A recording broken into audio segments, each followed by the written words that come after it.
اهلا بيكم في مطبخ السعادة. النهاردة عندنا فراخ مشوية على الجريل وبالفحم، ودي المقادير.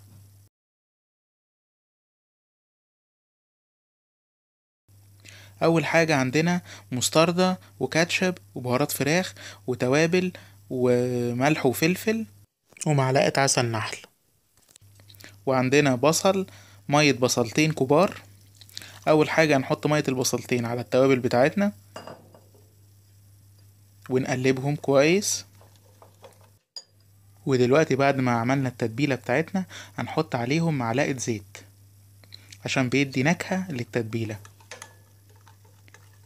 ونقلبهم. وبعدين عندنا وراك فراخ متقطعة، هنجيب التتبيلة بتاعتنا ونبتدي نخلطهم كويس بالفراخ بوراك الفراخ، وننقعهم كويس في التتبيلة مش أقل من ساعتين، أو نبيتهم في التلاجة. ممكن ما نحطش في التتبيلة ملح لو هنبيتهم لفترة كبيرة، يقعد 8 ساعات أو 10 ساعات، عشان الملح بيخلي اللحمة أو الفراخ تنزل ميتها. عندنا دلوقتي الجريلا مسخنينها كويس جدا ودهنينها بزيت. هنبتدي نحط قطع الفراخ قطعة قطعة عشان تاخد الصدمة بتاعتها وتفضل محتفظة بالمية بتاعتها. وبعد شوية أول ما تتحمر من على الوش ده هنبتدي نقلبها على الوش التاني عشان تاخد برضو الصدمة بتاعتها على الوش التاني.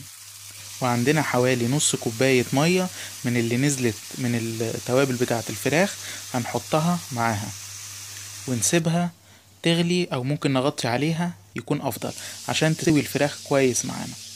ودلوقتي بعد ما الفراخ خرجت من الجريل عندنا قطعة فويل هنحطها في وسط الفراخ ونحط عليها فحمة سخنة، وبعدين هننزل عليها بحوالي بنص معلقة زيت.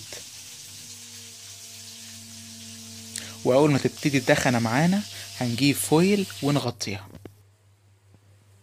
وده الشكل النهائي لأحلى طبق فراخ معمول على الجريل، وبألف هنا وشفا.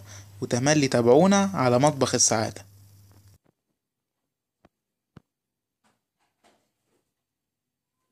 لو عجبكم الفيديو ما تنسوناش في لايك واشتراك في القناة، وبمزيد من الأكلات الجميلة والشهية على مطبخ السعادة.